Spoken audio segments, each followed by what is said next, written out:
I've been seeing a lot of job movements on LinkedIn lately. It seems like everyone is exploring new opportunities. Christina, when was the last time you updated your LinkedIn profile? Uh, Probably when I got hired at Fast Company 2 years ago. No, honestly, I am really bad with updating my LinkedIn because I figure I already have a job. I'm not looking. Why do Yeah. I need to do that? But as it turns out, you just never know when the circumstances can change. Look at COVID. I mean, people were suddenly laid off and furloughed and they had to start job hunting again. So, as my mother says, if you stay ready, you don't got to get ready. But what about you? Like, have you even looked at your resume in the past couple of years? No, I mean, totally not. I can't even imagine what interviewing is like right now. Tell me your worst interview story. Oh man. I had an interview one time out far out in Pennsylvania, past Philadelphia. I live in South Jersey, so commuting to Philly is not that bad, but Yeah. once you start looking at other counties, you're talking about over an hour drive. But I was hungry, I was young, so I said, "Okay, let me go out here for this design job." And I Mhm. thought I was cute getting my coffee before my interview, and I spilled coffee on my shirt. Oh my God. And at that point, I'm far away from home. I'm out in a different state getting ready for an interview, maybe 30 minutes before the interview. And so I don't know how, but I magically had an old shirt in my trunk and I had to put Mhm. that on. And it's just so embarrassing because, like, obviously that's not what I planned to wear. So I didn't feel as confident. And I don't think it showed in my interview, but I didn't get a call back. So maybe it did.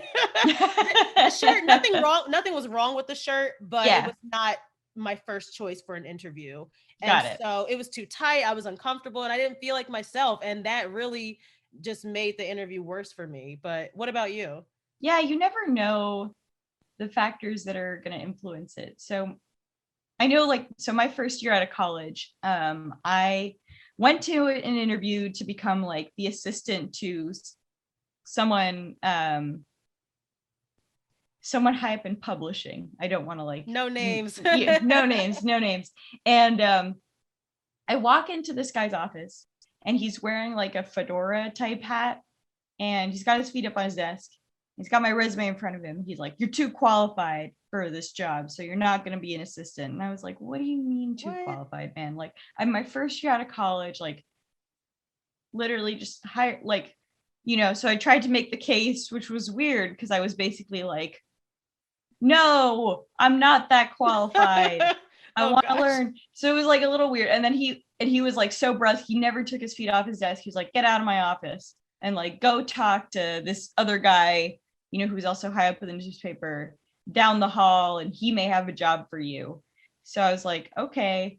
So then I walk Hmm. out of this guy's office and I'm like walking down the hall, like peering into other people's offices trying to find this man. Found the man finally, which is super weird. And he was really nice, but his first question when he was looking at my resume, he was like, "Oh, you speak French fluently?" And I was like, "Yeah, I do." And he was like, "I've been trying to learn French on Duolingo. So why don't we like try and do this interview in French?" Oh my gosh. But This like gets then worse and worse. he like didn't speak French properly, so it's like he hardly understood what I was saying. And then I didn't understand where he was going with his questions because they were in like broken French. um and it's sort of just like it was just like weirder and weirder. And I think the bright side is like I came out of it knowing that I didn't want to work there. Hmm. um but it was like a very bad experience, and I did really want the job when I got the interview. And I think, especially early in your career, it was like one of my first interviews for a full-time job out of college. It's kind of disheartening, you Yeah. know Well, right off the bat, when you first started with the fedora hat, that was a no-no. yeah, I know.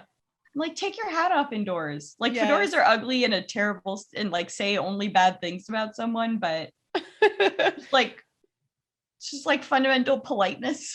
Yeah, Of but like, my takeaway from what you just said though is really an interview is a two-way street, and I feel like as a young person you're trying to sell yourself and you just want a job so bad that you'll do anything, but in reality you really have to take a look at the culture when you go in for an interview.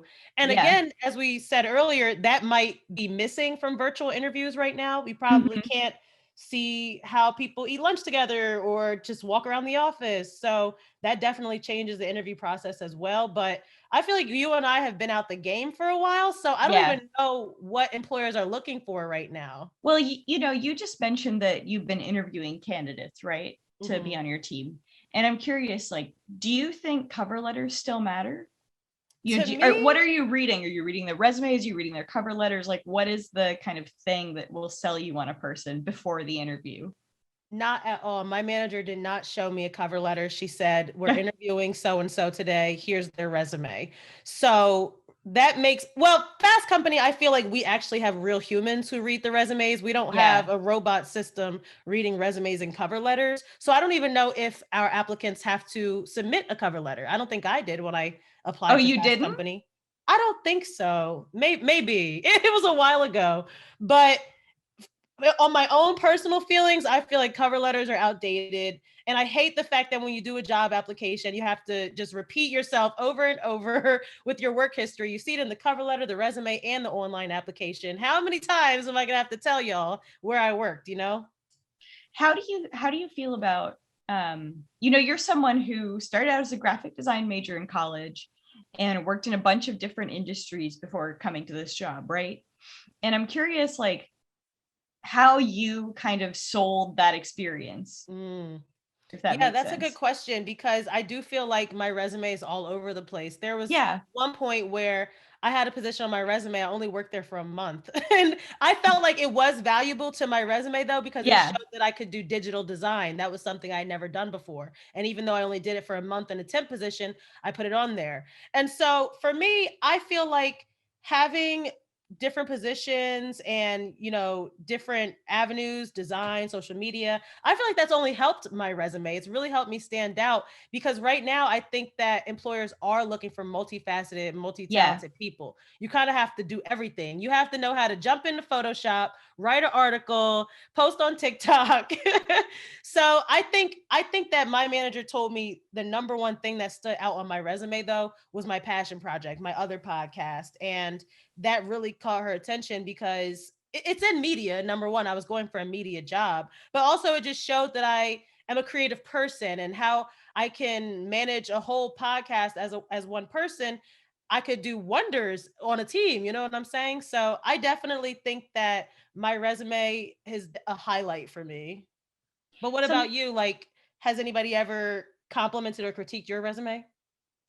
No, I mean, the thing that I think about a lot is sort of issues to do with experience, like especially when you're first starting out, say in a Oh field like yeah. journalism, there's this thing where um when you're right out the gate, you're like, I want this job, like it's an entry level job, it's an internship, and they're still like, we need more experience from you. How um many times have we heard 5 years plus experience? and I'm just like, how do you get that experience if no one hires you? I did my best. I was fortunate, I got to do internships, I got a fellowship, like I had some amount of experience, but I often think about that, like in hard to get into industries, like how do you get that experience if no one is willing to take a chance on you because you don't have experience? Yeah, I definitely do think it's going to take an industry mind shift. It's not, all of the burden should not fall on us, especially as young people. We're fresh out of college. We don't know what we're doing. So, like you said, it just takes somebody to give you a chance. I'm so grateful that for my first job, somebody just saw my personality. I actually had somebody tell me that in a performance review at a part-time job, a design job. He basically ripped me to shreds and was like, "Yeah, you don't know your marketing principles, blah blah blah." Yeah. But then he said, "You really have a great personality, and we love having you around you." So I think my personality has carried me sometimes in the workplace. You're like, I'm pretty fun. Yes, but Yeah. Have I you think ever worked with a recruiter? I never have. yeah. So in the design industry, I have definitely worked with some staffing agencies that have helped me get these quick, part-time 3 months here, 1 month there, design jobs. And that was an interesting experience. I definitely had to cater my resume more to the positions that they were trying to fill. And that's when I first had to make my own little one-sheeter, like a media kit, explaining myself. So there's definitely a lot of different things besides a resume that can help you stand out these days. Have you? Have you ever done anything like crazy to stand out? I remember I got this resume once that had like a photo shoot of someone attached to it. And I No, was I like, have not. you're not right. You're not right for this job, but I do completely appreciate this weird initiative you've taken.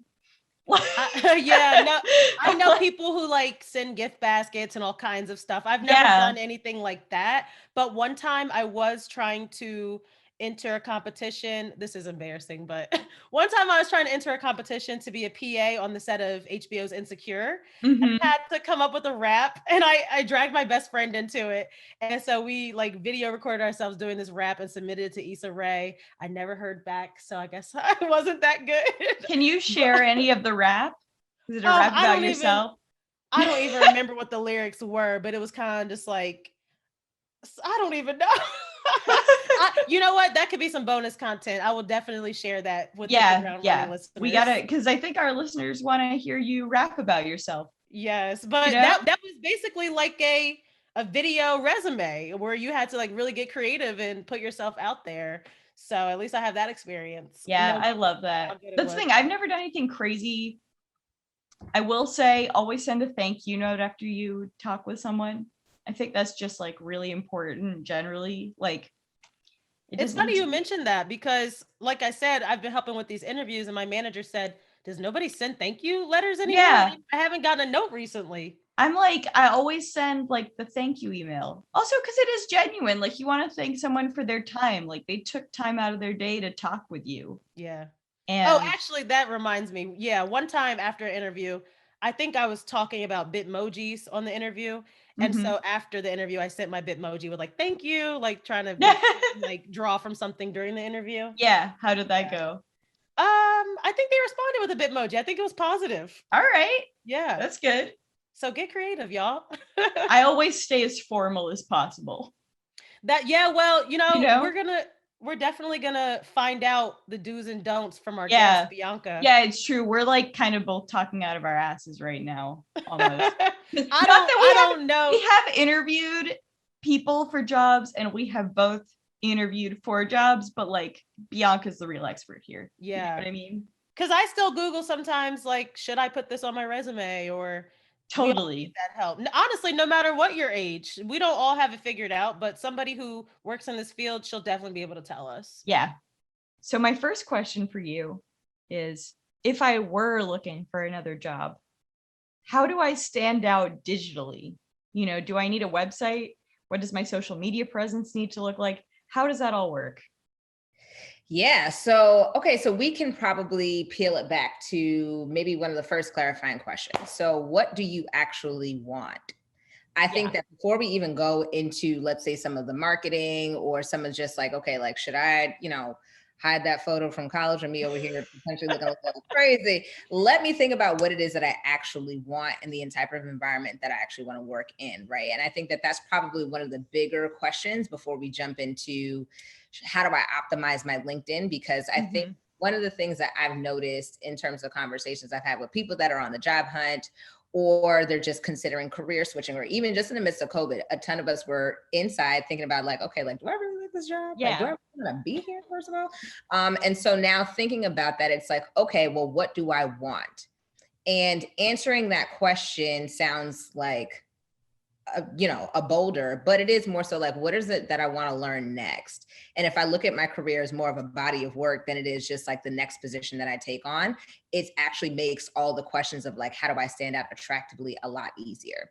So one of the ways that I've done that or just like taught how to do that is and doing an audit on yourself, right? So like I would look at the pages that I had. So usually when people are job hunting, they immediately think about LinkedIn or maybe your Instagram, your Twitter. Some of those platforms might be more relevant based on the space that you're in. So if you're in more creative spaces, if you're a writer of some sort, or you are a designer, maybe Instagram and maybe Twitter might be the places that you want to actually showcase your voice so you can be more attractive. People want to hear your perspective. They want to understand where you are coming into or how you add value over into the space.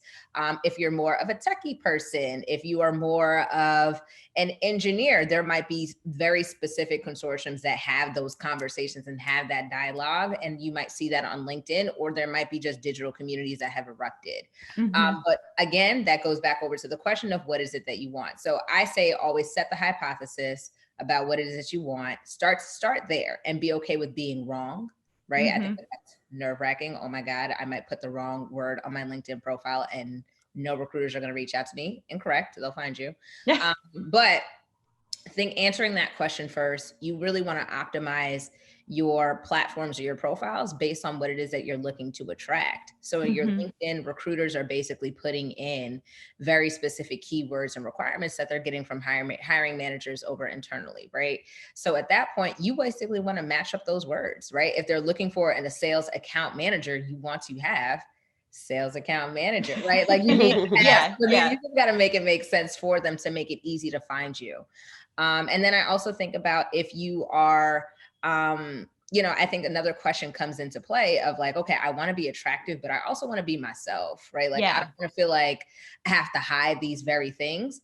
Also consider the companies that you are willing to base it. Like what companies are you going to be okay with having to hide? Like, do you want to hide? If you don't want to hide, then that's a part of your now job requirements. Yeah.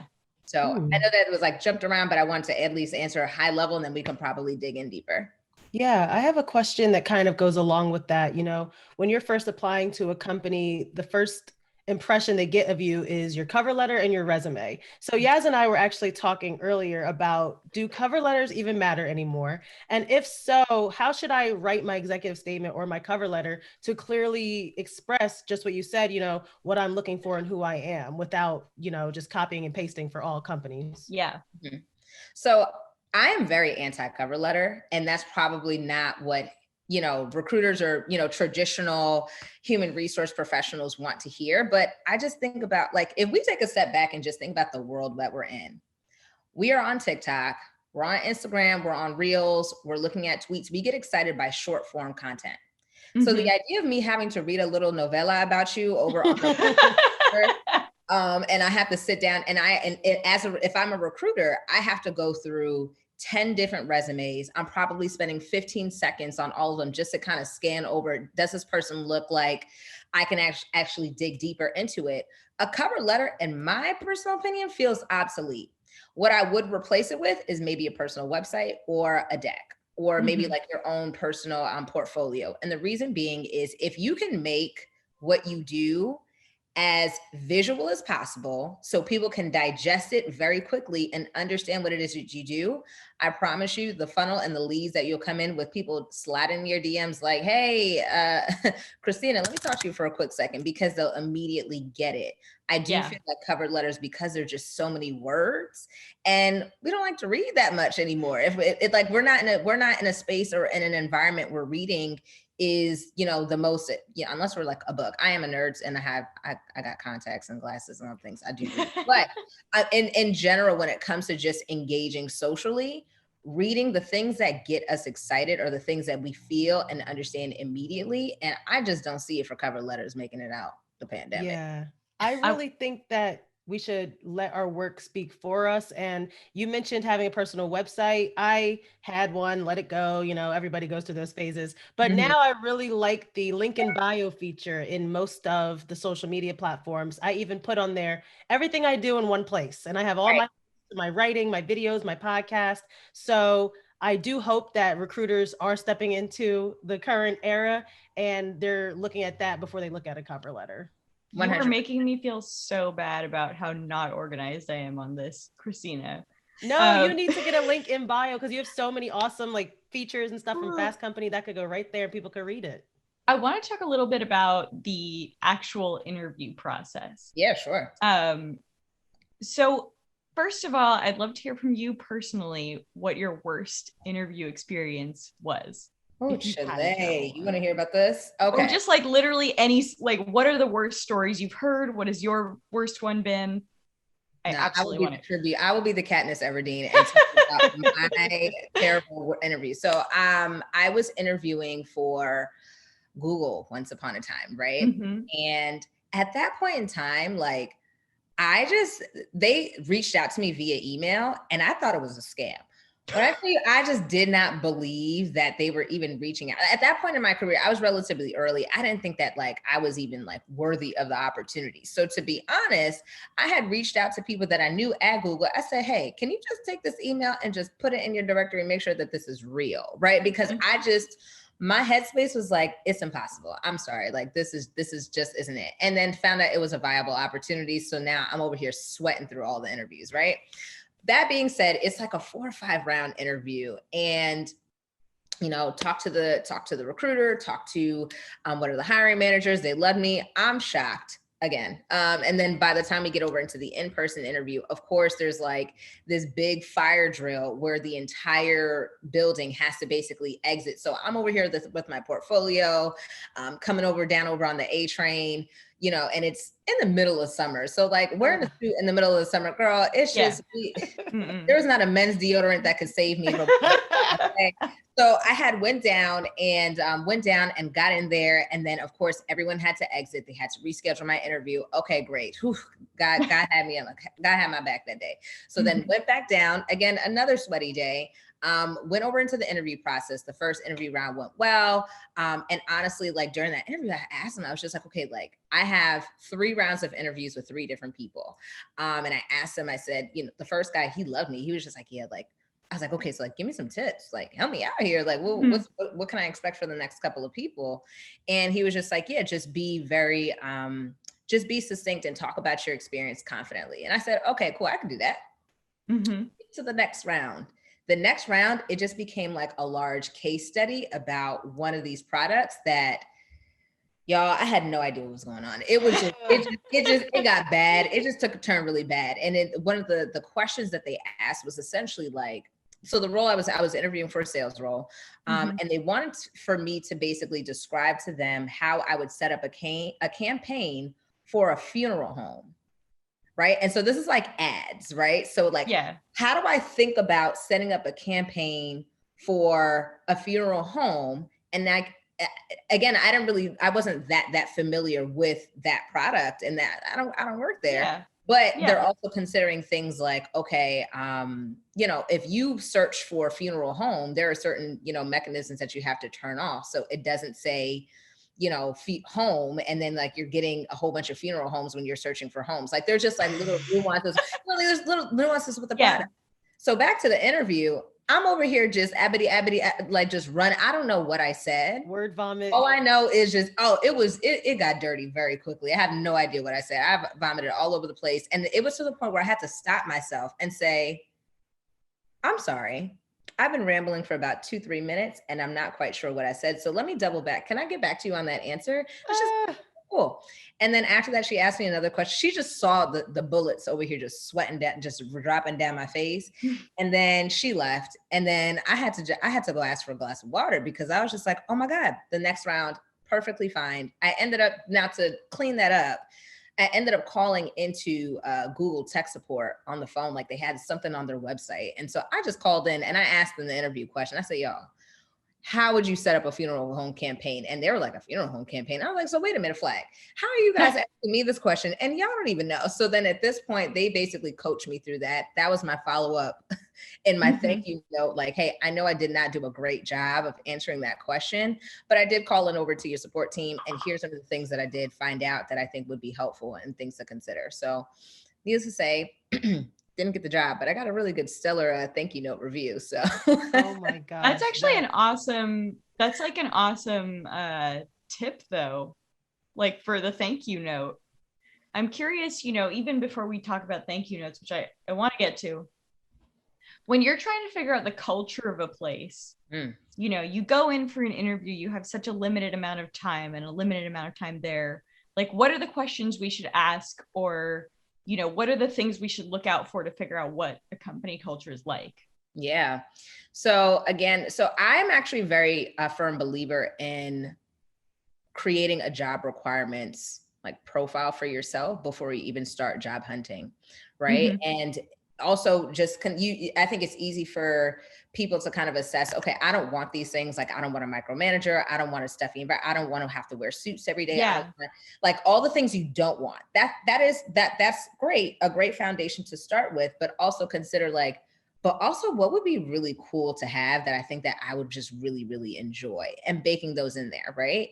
And then from there, you're able to formulate those questions for yourself. So for me as a Black woman, I'm very much so curious as to like, how are they supporting Black and brown people over within the office? And I need to see receipts. So I'm asking very specific questions like, okay, so how did your company respond to the 2020 murder of George Floyd, of Breonna Taylor, of all the assassinations, and what was the path forward? Okay, and now we're a year removed. Okay, great. So like, what's been the progress since then? And honestly, it's not a matter of like, okay, like, do they get an A or a B in this? It's like, how transparent are they? Right? Are you going to lie to me? Because like, we know that there can be a bait and shit. Is it bait and switch? Switch. Yeah. Thank you so much. A bait and switch at any point when you join an organization. So I'm asking those types of questions. I'm asking about, what is the expectation around working hours, right? Like, it's summertime and after a panoramic. So for me, I'm actually very interested in making sure that work-life balance is important. How do they support that? Are there meetings on Fridays? What does it look like for me to build relationships with senior leadership if I'm not necessarily in a role where I would be directly interacting with them? And I think that just thinking about like, what would be just an amazing time at work, structure your questions around the things that's going to bring you joy, because it's not just the role. You're spending 40 plus hours a week over at an organization. You deserve to be happy. Yeah. My next question is about your book, Y'all Hiring. So it's kind of a playbook for managing recruiters and referrals. And first of all, do you think that young people like us need to work with a recruiter or a career coach? And the second part to that question is, how do you make sure that they're helping you find your dream job and not just throwing you any old job? Yeah. Or do dream jobs even still exist? Great question. So maybe I'll start backwards with, do dream jobs exist? I don't know. Like, I guess like and the reason why I say I don't know is because it really depends on the person. I do think that within this year, work has been more around, how does this create more joy in my life versus how do I find joy outside of work? Right. And so really kind of looking at that as a channel of like, what do I want to learn next? Like, I think that sometimes when we think about like life purpose, sometimes it's not work. So I think that it really depends on the person. If that person is very much so has a strong relationship to their professional side of themselves, a dream job would exist. If they do not, it might just be a means for them to just express themselves creatively, but their passion is really cooking and they're just a designer by trade, right? So I think that that's to answer that question. In terms of working with, should people work with recruiters or career coaches? I say absolutely, if that makes the most sense. I think that there's no like right way to land a job, right? I think it's just a matter of understanding the ecosystem and being able to really lean in where it makes the most sense. Recruiters understand that that's their job. So you would absolutely want to work with a recruiter that would want to advocate on your behalf. So I definitely believe in working with recruiters. I do think that there are such things as good and bad recruiters, but there are ways for you to be able to assess if this recruiter is timely in the way that they communicate with me, they're transparent about what they're willing to push forward in front of me, or if a role didn't fit for me and they found something else that they thought was a better fit, 100% that person has a visibility that you don't have. However, that is also the first line of defense. If they're not that great in terms of their communication, that might be an implication of what the company communication lines really looks like too. So I think it's very much so reading the room and being able to assess, does this person have my best interest? Even if it's not that person, maybe it's somebody else on the other side. A career coach, it really depends on where you're at over within your career. Everyone gets help. So I don't want to send the notion that just because you have a career coach, oh, you down and out, you can't get a job. Everyone gets help by any means. And sometimes that help may look like adjusting your story and how you actually communicate it. It may also be being held accountable to do the things that you need to do, because sometimes when you pay attention. Okay. So there might be that. And then also a career coach may not necessarily be the person that's going to put a job opportunity in front of your face, but they might literally just be that advisor that when you're going step by step through the process and maybe you're pivoting careers and you have not interviewed over in this industry before, having a career coach and having someone to just instill that sense of confidence that you need to go throughout the entire process is actually beneficial. And there's a return on investment. You're going to get more money, and you could probably get a sign-on bonus too when you have that. So I do think that there's benefits to all those things. It's just a matter of really just knowing yourself and being self-aware enough to say, like, I need help here, so I'm going to absolutely work with this person. But there are also other sides on like working with referrals too. How do we ask about salaries? I feel like talking about money is so awkward in any situation. And at what point do you bring that up? Or what do you say, you know, when somebody says, like, what are your salary expectations? My impulse is always to be like, well, what range do you have in mind? But I feel like that's wrong. Yeah, every time I got offered a job, I just took whatever they gave me because I was young and I was excited.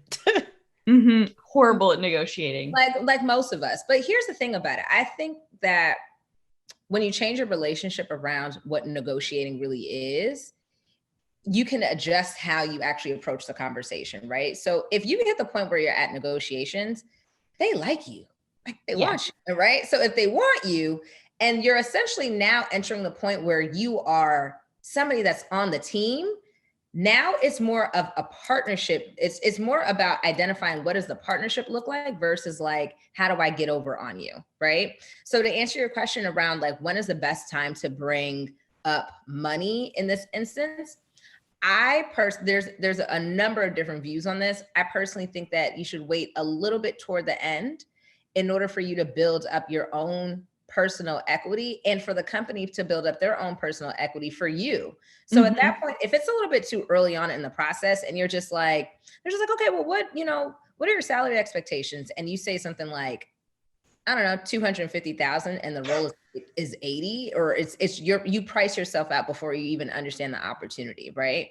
The second piece of it is you don't actually know what the role is. You know what the job description says, but you have to do a good job of really doing your due diligence during the interview process to say, okay, this role said that it was a marketing director, but I'm seeing that there's marketing operations involved. I'm seeing that there's actually my own personal brand is going to be leveraged in terms of photos for the website. There's also there's so many different components of it that you now have more room to build a case about why you are deserving of the salary that you're looking for. And if they can't meet you there, then there are other ways for you to say, okay, well, how do we talk about sign-on bonuses? I want to make sure that this is fair. Negotiation is really about finding the right language to position what it is that you want, and it's give and take. So I say wait a little bit toward the end so you can get enough information for you to figure out if the salary that may be presented in front of you actually matches what the job description says, because sometimes they're misaligned.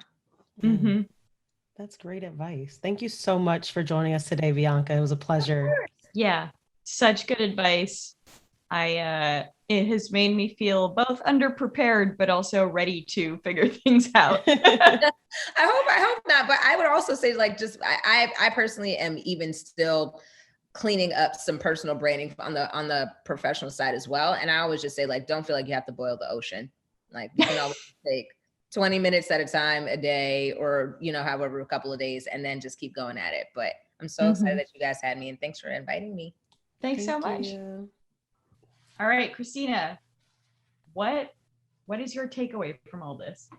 There's a lot to unpack from our conversation with Bianca, but I think the most important thing that stood out to me was you do pay attention when you pay. When you have to pay for a recruiter or a referral or a career coach, you're more invested in your job hunt. You're not just, mindlessly applying online. I definitely got accustomed to just clicking apply on LinkedIn without even proofreading, because it just does it all for you.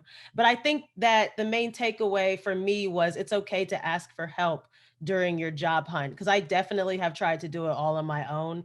And you never know, that network or that career coach can help you find opportunities that you could be missing. So that was a great takeaway for me. What about you? I love that. Mine was actually even more kind of fundamental. I feel like even before I asked, when I asked my first question, like, what should my LinkedIn look like or my social media presence look like? She took it back and she was like, wait, no, you need to understand what kind of job you want. Yeah. And it's so obvious and simple, but also like, maybe I'm just really dumb, but like, did not occur to me at all. No, you're right. I I agree. think- Like when you're young and you're just applying for jobs, you'll take anything, but you really have to consider we spend most of our day at work. You have to like Yeah. what you're doing, and you don't want to just apply for anything and then you're stuck in a job you hate. Mm-hmm. So, understanding what you want, what kind of office environment you want to work in, what kind of skills you want to gain in whatever position you're in will obviously put you in a way better position when you're talking to recruiters, when you're, just kind of applying for things, because you'll be in a position where you can talk about it confidently. Yeah, as Bianca said, your career is a body of work, not just little jobs here and there. It's a body of work. That was a great quote. Mhm.